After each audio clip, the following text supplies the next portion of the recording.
তো বন্ধুরা,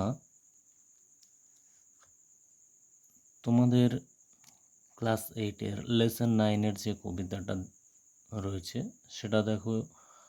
সে কবিতাটার নাম হচ্ছে সামার ফ্রেন্ডস, আর কবি হলেন ম্যারি ল্যাম। সামার ফ্রেন্ডস, এই যে কবিতাটার টাইটেল, সামার মানে গ্রীষ্মকাল, ফ্রেন্ডস মানে বন্ধু।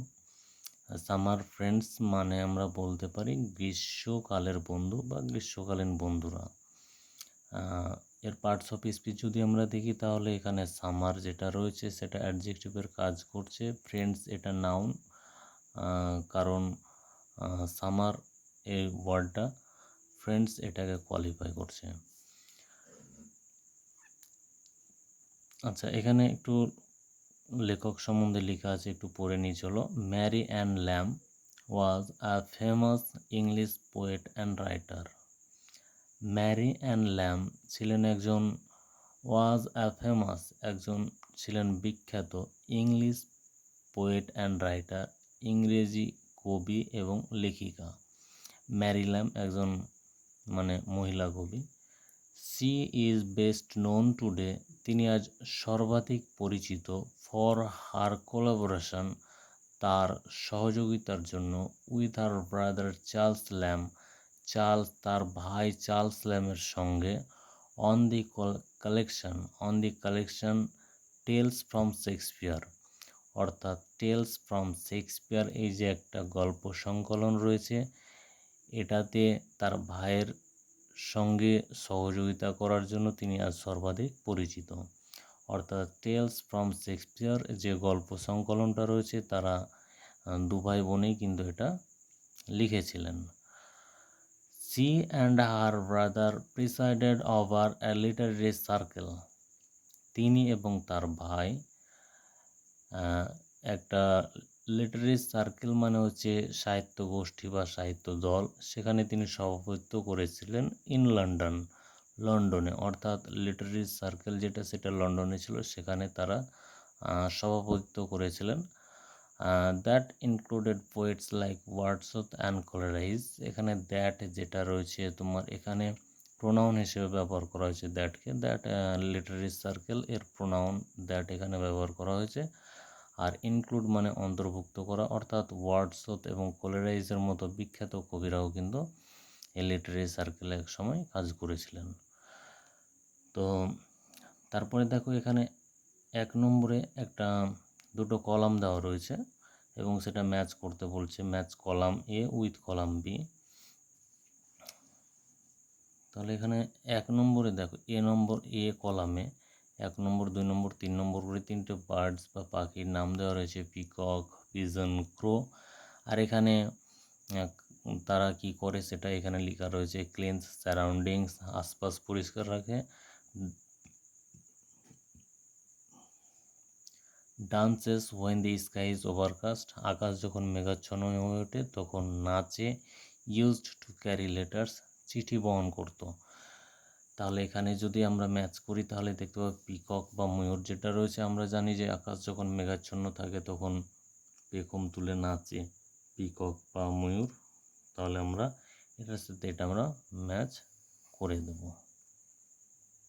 তারপরে রয়েছে পিজন পায়রা। হয়তো তোমরা অনেকের মুখে ছোটোবেলায় গল্প শুনেছো বা বড়দের মুখ থেকে শুনতে পাবে যে আগেকার সময়ে চিঠি দেওয়া নেওয়ার ক্ষেত্রে পায়রা ব্যবহার করা হতো। তো এখানে pigeon used to carry letters.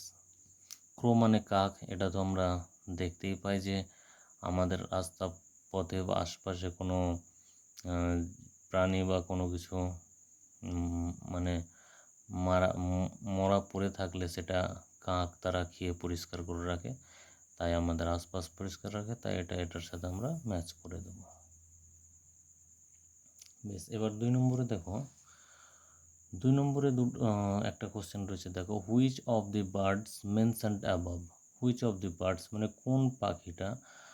কোন পাখি মেনশনড অ্যাবভ উপরে উল্লিখিত পাখিগুলোর মধ্যে কোনটা appears to be the closest friend সবচেয়ে কাছের বন্ধু হিসেবে আবির্ভূত হয় টু ম্যানকাইন্ড, মানুষের কাছে। ম্যানকাইন্ড মিন্স মানবজাতি। তো মানুষের কাছে উল্লেখিত পাখিগুলির মধ্যে কোনটা সবচেয়ে কাছের মানে হয়, আর why do you think so, আর তুমি কেন সেটা মনে করো। তাহলে এখানে এই যে কোশ্চেনটা রয়েছে বন্ধুরা, তো এটা বুঝতে পারছো যে পিকক কিন্তু আমাদের আশেপাশে দেখা যায় না সচরাচর। পিজন যেটা সেটাও মানে সব বাড়িতে বা সব যত্রতত্র দেখতে পাওয়া যায় না, কিন্তু ক্রো বা কাক যেটা রয়েছে সেটা আমাদের আশপাশে দেখতে পাওয়া যায়। আর প্লাস আমাদের যেটা হেল্প করে থাকে বা উপকার করে থাকে, যে আমাদের যে নোংরা আবর্জনাগুলো আমরা ফেলে দিই সেগুলো তারা খেয়ে সেটা পরিষ্কার রাখে। তাই এটা এখানে যদি বলা যায় যে মানুষের সবচেয়ে কাছের, তাহলে ক্রো এটাই বলতে হবে।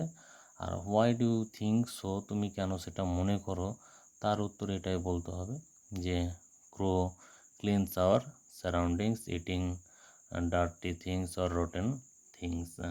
তো এই প্রশ্নের অ্যান্সারটা আমি খাতায় লিখে রেখেছি তোমাদের জন্য। তোমরা দেখে তোমরা এটা যদি মনে করো তাহলে কপি করে নিতে পারো, ভিডিওটা একটু পজ করে। ঠিক আছে, এই যে 2 নম্বরে দেখো যে the crow among 3 birds mentioned above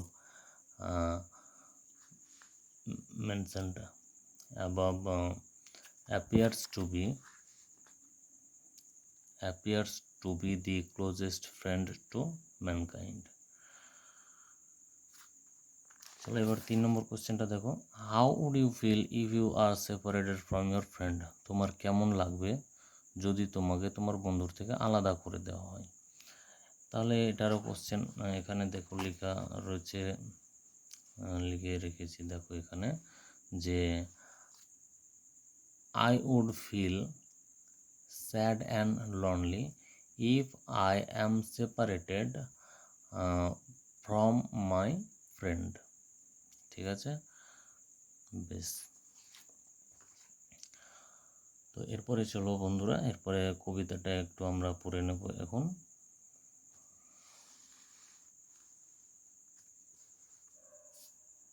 ব্যাস, এই যে কবিতাটা দেখো, কবিতাটা বলছে the swallow is a summer bird. Swallow হচ্ছে একটা গ্রীষ্মকালীন পাখি। হি ইন আওয়ার চিমনিজ, চিমনি মানে হচ্ছে ধোঁয়া নির্গমনের যে পাইপ বা নলগুলো আমরা দেখতে পাই সেগুলো। তো হি মিনস এখানে সোয়ালো। তো হি ইন আওয়ার চিমনিজ মানে সোয়ালো চিমনিতে। When the weather is fine and warm, যখন আবহাওয়া সুন্দর এবং উষ্ণ থাকে। May then be heard chirping his notes for weeks together. May then be heard শোনা যেতে পারে, চিরপিং হিজ নোটস তার কিচিরমিচির সুর। নোটস মানে এখানে কবিরা গান বা সুর এসব ক্ষেত্রে নোটস এটা ব্যবহার করে থাকেন। তাহলে শোনা যেতে পারে চিরপিং হিজ নোটস তার কিচিরমিচির সুর ফর উইকস টুগেদার, সপ্তাহের পর সপ্তাহ ধরে। তাহলে এই যে 4 লাইন রয়েছে দেখো, এখানে কি জানা গেল যে সোয়ালোর কথা বলছেন কবি, যে একটা গ্রীষ্মকালীন পাখি এবং এটা চিমনিতে থাকে এবং আবহাওয়া যখন সুন্দর এবং উষ্ণ হয় তখন সপ্তাহের পর সপ্তাহ ধরে তার কিচিরমিচির গান শোনা যেতে পারে। তারপরে দেখো, come there but one cold wintry day, আসে যদি একটা ঠান্ডা শীতের দিন।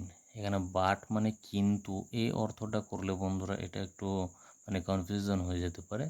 তো কবিরা এইরকমভাবে তারা ব্যবহার করে থাকেন। তো বাট এর অর্থ যদি আমরা অনলি ব্যবহার করি তাহলে আমাদের এটা মিনিংটা আরও পারফেক্ট হবে, সেন্সটা ক্লিয়ার হবে। তাহলে এবার কি বলছে, come there but one cold wintry day, আসে কেবলমাত্র যদি একটা ঠান্ডা শীতের দিন। Away will fly our guest this swallow. আচ্ছা, এই যে লাইনটা রয়েছে দেখো, এখানে যে লাইনটা রয়েছে এখানে অ্যাওয়ে উইল ফ্লাই অর্থাৎ fly away, will fly away hour guest this swallow, এটা কবি লিখেছেন, অর্থাৎ প্রত্যেক কবিতাটাই এইরকম লাইন দেখা যায় যে তাদের কবিতা লেখার সময় তাদের অনেক মানে রাইম ঠিক রাখতে হয়, প্যাটার্ন ঠিক রাখতে হয়, সেই জন্য এরকম করে। তাহলে এটা আমরা আমাদের মতো সুবিধার মতো করে যদি আমরা সাজিয়ে নিই তাহলে লাইনটা এইরকম হবে। দেখো যে hour guest the swallow will fly away, অর্থাৎ আমাদের অতিথি সোয়ালো উড়ে দূরে চলে যাবে।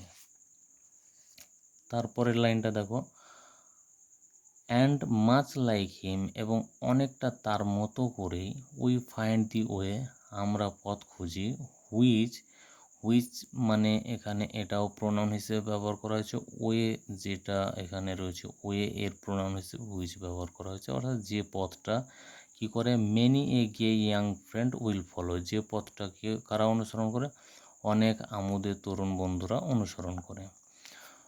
অর্থাৎ সোয়ালো যেমন আমাদের মানে শীতকাল আসছে আর সোয়ালো যেমন চলে যাচ্ছে, ঠিক সেরকমই অনেক আমোদে বন্ধুরাও রয়েছে যারা এই সোয়ালোর পথটাকে অনুসরণ করে। তারপরে in dreary days of snow and frost, অর্থাৎ তুষার এবং কুয়াশার সে বিষণ্ণ দিনে, closer to man will cling the sparrow. আচ্ছা, এই যে লাইনটা রয়েছে এটাকে আমরা আমাদের মতো করে যদি সাজিয়ে নিই তাহলে এই যে এইরকম হবে। দেখো, the sparrow will cling closer to man, অর্থাৎ স্প্যারো মানে চড়ুই, আরও নিকটে মানুষের নিকটে এসে মানুষকে আঁকড়ে ধরে। তাহলে তাহলে এখানে দেখো, in dreary days of snow and frost, তুষার ও কুয়াশার সে বিষণ্ণ দিনে, closer to man will cling the sparrow, অর্থাৎ sparrow will cling closer to man মানে চড়ুই মানুষের কাছে এসে মানুষকে আঁকড়ে ধরে। কে আঁকড়ে ধরে? স্প্যারো। কখন আঁকড়ে ধরে? In dreary days of snow and frost. কাকে আঁকড়ে ধরে? To man. তারপরে কি বলছে দেখো, ওল্ড ফ্রেন্ডস, এবার কবি সোয়ালো স্প্যারোর কথা বলতে বলতে এরপর তিনি তার পুরনো বন্ধুদের কথা এখানে বলছেন। Old friends although in life we are crossed, অর্থাৎ পুরনো বন্ধুরা যদিও আমরা জীবনে ক্রসড হয়ে যায়। ক্রসড মানে হচ্ছে তোমার মানে ক্রসড বলতে এখানে তোমার যে আমরা ক্রসড ব্যবহার করি, C R O S double S E D যে ব্যবহার করি, এই যে এখানে দেখো ক্রসড, এটা আমরা ব্যবহার করি, কবিরা এটা এর পরিবর্তে এটা ব্যবহার করেছেন।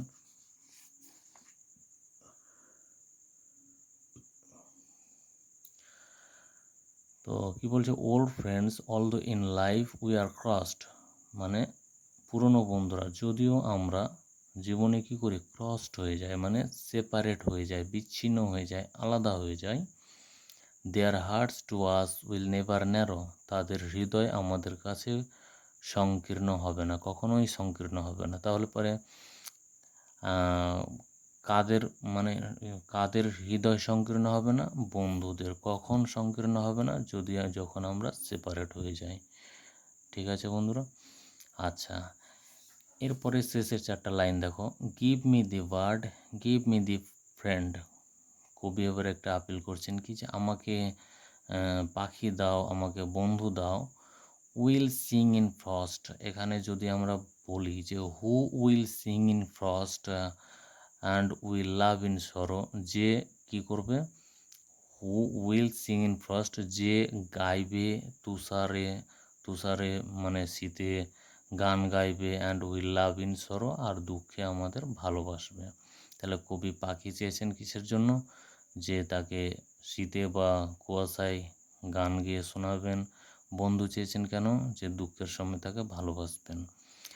শেষে কি বলছেন কবি, what ever miss chance today May send, what ever miss chance, miss chance means miss Fortune মানে দুর্ভাগ্য।